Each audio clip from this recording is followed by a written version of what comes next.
In this video, we will see how to file income tax return form ITR 4. To do this, simply log into the income tax portal using your login ID and password.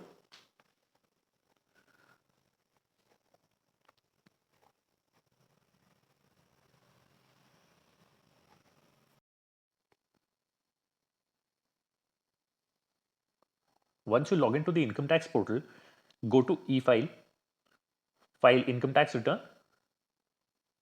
Now here you will be required to select the assessment year and the mode of filing, which is online or offline. Here we will be covering online filing. The other option is to download the offline utility and fill it offline and then upload it on the portal. Now I've selected the assessment year and selected the mode. Click on continue. Here I have already filled in the form, but I will show you a fresh filing. So I'll click on start new filing. Now here we will select whether it is individual, HUF or others. I selected individual, then the ITR form type.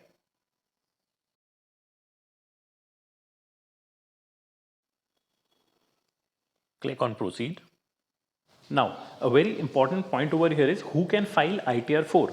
ITR 4 can be filed by any individual HUF or a firm other than an LLP who has total income up to 50 lakhs, is resident in India and is filing his return under presumptive taxation, that is 44AD, 44ADA, 44AE. Here you are required to select the reason why you are filing the income tax return. The first one being taxable income is more than exemption limit. There will be several other options wherein cash has been deposited which exceeds the limit specified, or a number of other reasons. So you have to select the applicable reason. Now here your return will be divided into different categories. You will be required to go to each category and complete that category, complete any missing information. When all information in particular tab or in particular section has been completed, only then it will allow you to proceed to the next one. So here I'm just filling in the first one wherein I need to fill in the personal information. So I will just complete this information.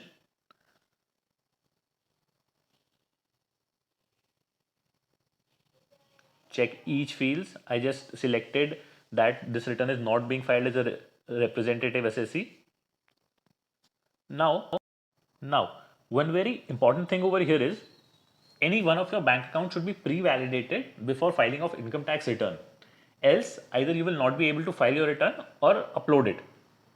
So here, my bank account is already pre-validated or the validation is in progress. So it will allow me to proceed further. Else, it will not allow me.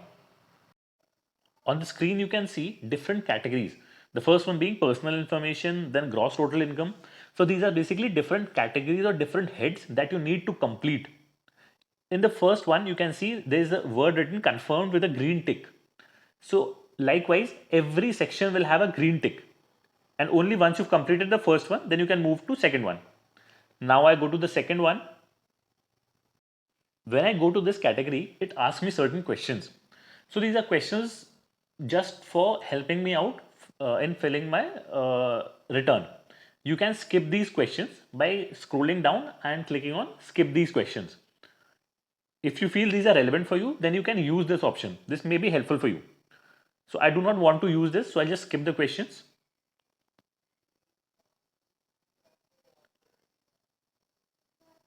Now, in my case, I have income from business. So I do not have salary income. I do not have income from house property.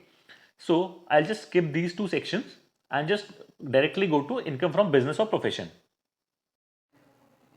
Under the head income from business and profession, you will have different heads for reporting your income. So we will have a section wherein we can enter income from business, income from profession. Then if we are engaged in the business of goods carriage, then accordingly we can fill in the income. So in my case, I have income from business, which is covered under section 44 AD of the Income Tax Act. So now I will enter the particulars of the business over here, select the business code. In case you are not able to find the suitable code, then you can select others. You can enter the description or leave it as it is. Now we've added the business over here. Now we need to enter the gross receipts from business or profession. So I've already entered it over here. 8% of your gross receipts. In case of receipts other than received in bank account, if the same have been received in bank account, then it would be 6%. So if your receipts are not minimum of this amount, then you are required to get a tax audit conducted. This we are speaking about the business receipts. If you're filing ITR 4 and you have income from profession, then in that case your declared income should be minimum 50% of your total receipts. So if your declared income is below 50%, then you are required to get again a tax audit conducted. So the income that you're declaring can be higher than 6%, 8%, 50% as the case may be, but it cannot be less than that. So here I have filled in the relevant details, and since I had only income from business, I have entered the numbers in income from business only. However, there was some amount that was received directly in bank account and there was some amount that was received in cash. So I've entered the amount accordingly. Then you press OK and save. Now I've come to income from other sources. If you have income from other sources, enter the amount in the relevant field, then click on confirm. Now, when you have entered the income under all the heads, then you are required to fill in the disclosures and the exempt income section. So we just go to this. Here we have financial particulars of the business. So here 4 fields are mandatory to be filled in: sundry debtors, sundry creditors, inventories and cash in hand. So whatever number you have with you, you can fill it over here. It is always suggested to fill the complete details.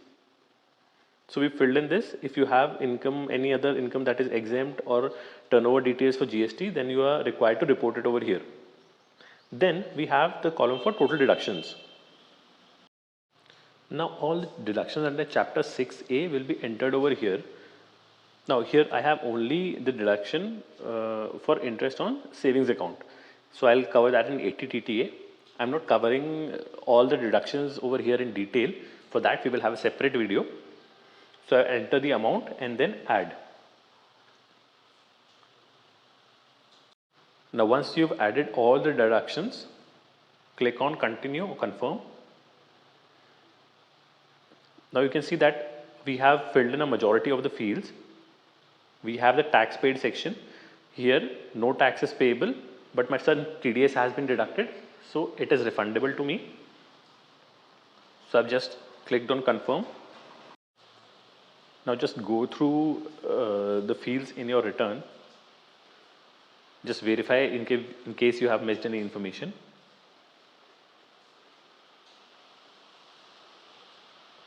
Then click on confirm.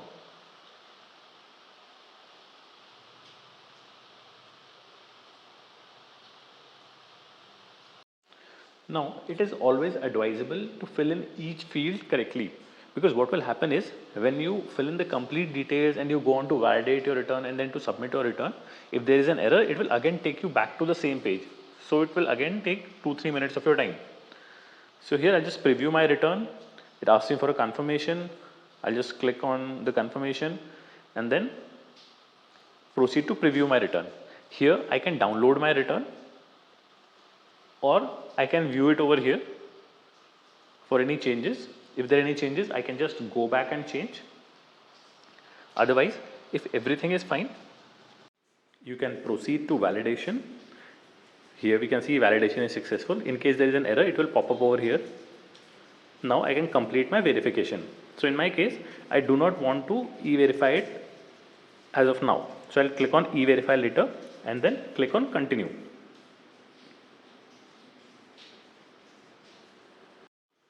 Now this verification is very simple and there are different methods.